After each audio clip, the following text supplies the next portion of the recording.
आप सभी का एक बार फिर से बहुत बहुत स्वागत है हमारे इस न्यू वीडियो में। तो इस वीडियो में यूनाइटेड नेशन से रिलेटेड टॉप एमसीक्यू क्वेश्चन आपके सामने डिस्कस करने वाला हूं, जो कि वीवीआई क्वेश्चन है। जनरल टेस्ट क्या ये सिलेबस से मैं क्वेश्चन यहां पे आपको करा रहा हूं। सीयूईटी और एनसीईटी में इससे रिलेटेड क्वेश्चन पूछे गए थे पिछले साल और अगले साल भी पूछे जाने का चांस है। तो ये वीडियो काफ़ी इंपॉर्टेंट है, आप इस वीडियो को लास्ट तक ज़रूर देखिएगा। चलिए डिस्कस करते हैं वन बाई वन क्वेश्चंस को। आप सभी के सामने जो पहला क्वेश्चन है वो ये है, what is the main purpose of the United Nation. आपको बताना है कि इनका मेन पर्पस क्या है यूनाइटेड नेशन का। तो इसका जो राइट आंसर है वो option B is the right answer, maintaining world peace and security. तो इनका जो मेन पर्पस है यानी कि मेन गोल जो है बनाने का यूनाइटेड नेशन का, वो पूरी दुनिया में शांति स्थापना करना है, वर्ल्ड पीस को मेंटेन करना है। अब सेकंड क्वेश्चन है, how many members countries are there are in the United Nation. आपको बताना है कि अभी दुनिया में कितनी मेंबर है यूनाइटेड नेशन की, यानी कितने सदस्य देशों की संख्या है यूनाइटेड नेशन में। तो इसका जो राइट आंसर होगा, right answer is option C 193। इसका एक्सप्लेनेशन देख सकते हैं आप सभी।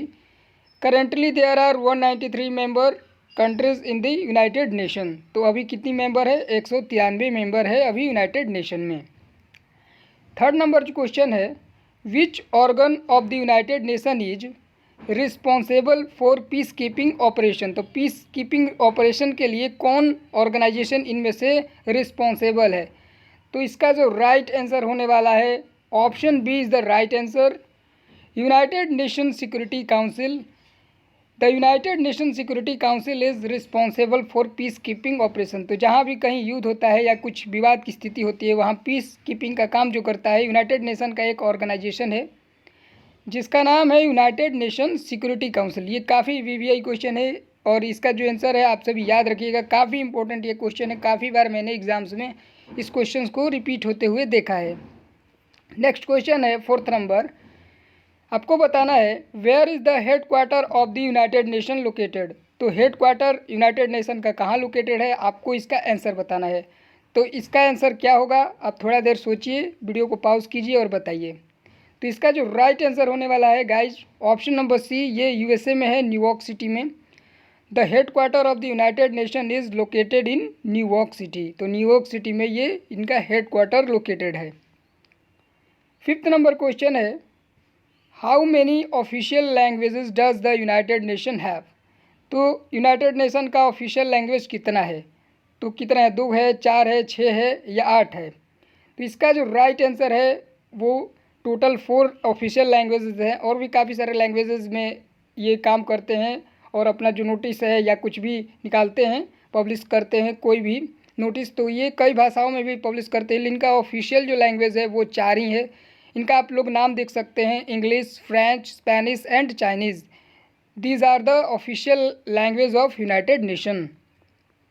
6 नंबर क्वेश्चन है, which United Nation body is primarily responsible for the promotion and protection of human rights. तो ह्यूमन राइट्स को रिस्पॉन्सिबल कौन है प्रोटेक्शन करने के लिए, United Nation economic and social council या कोई और संस्था इसमें से।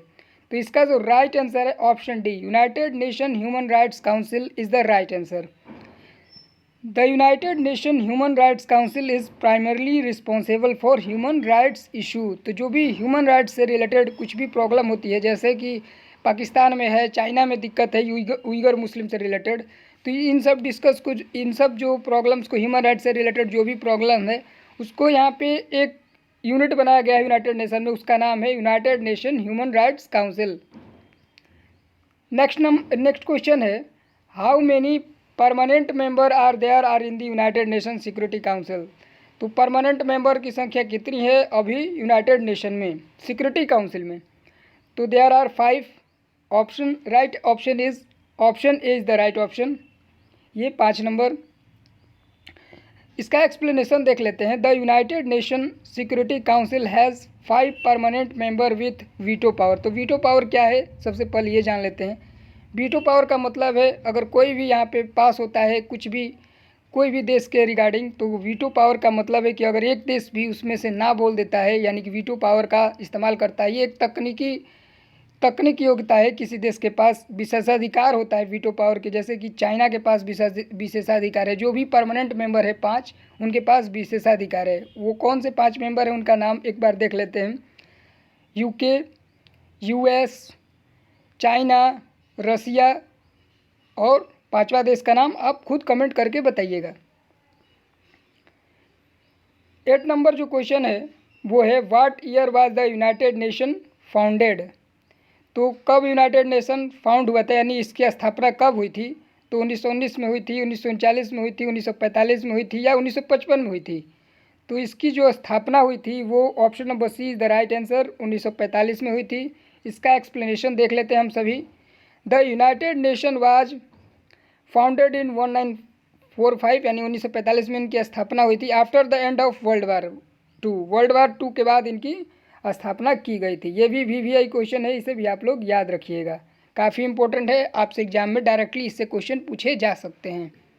नेक्स्ट क्वेश्चन है question number 9, which united nations program focus on the providing emergency humanitarian assistant in crisis and disaster. तो डिजास्टर के टाइम, यानी कहीं बाढ़ आ गया, भूकंप आ गया, उस समय जो इमरजेंसी ह्यूमैनिटेरियन असिस्टेंस है, यानी कुछ भी खाना पहुंचाना है, दवाई पहुंचाना है, इस तरीके का कौन सी इनमें से निम्नलिखित संस्था करती है। तो इसका जो राइट आंसर है option B is the right answer, UNHCR। इसका फुल फॉर्म देख लेते हैं। The UNHCR, united nations high commissioner of refugees, focus on providing humanitarian assistant in crisis and disaster. तो मान लीजिए बाढ़ आ गया, युद्ध हो गया, या किसी तरह का बीमारी फैल गया, जैसे कोरोना जैसा बीमारी, तो उस समय जो मदद करता है वो उस संस्था का नाम है UNHCR।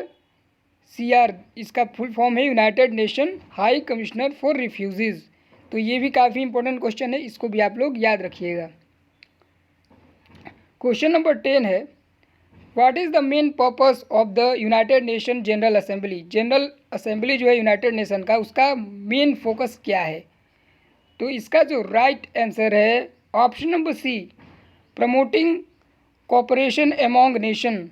The United nation general assembly serves as a forms for member states for discuss and promote cooperation on various issues. तो इसका क्या काम है, जो प्रमोट करता है कोऑपरेशन ऑन वेरियस इशू, कोई भी इशू होता है उसको डिस्कस करके किसी भी तरीके से मेंबर जो स्टेट है उस तरीके से सॉल्व किया जाता है। तो ये था जो महत्वपूर्ण क्वेश्चन है यूनाइटेड नेशन से रिलेटेड, उसका आंसर क्वेश्चन सहित जितने भी VVI क्वेश्चन है वो एग्ज़ाम में जो मेरे हिसाब से पूछे जा सकते हैं, या जो मैंने देखा है अभी तक का जो ट्रेंड, उसमें एग्जाम में काफ़ी बार इससे रिलेटेड क्वेश्चन पूछे गए हैं। तो अगर इसका PDF ये डाउनलोड करना चाहते हैं जो मैं अभी पढ़ा रहा हूँ, तो आप मेरे टेलीग्राम चैनल को ज्वाइन कर सकते हैं। टेलीग्राम चैनल का लिंक आपको डिस्क्रिप्शन में मिल जाएगा, वहाँ से इस PDF को आप डाउनलोड करके पढ़ भी सकते हैं, और आपके एग्ज़ाम के लिए इसे काफ़ी इंपॉर्टेंट समझिए, इसे डाउनलोड करके कहीं सेव भी करके रख लीजिएगा। तो चलिए इस वीडियो में बस इतना ही। इसी तरह के इन्फॉर्मेटिव और नॉलेजेबल वीडियो देखने के लिए और CUET NCERT से रिलेटेड अपडेट पाने के लिए मेरे चैनल को आप सब्सक्राइब कर लीजिए। Thank you.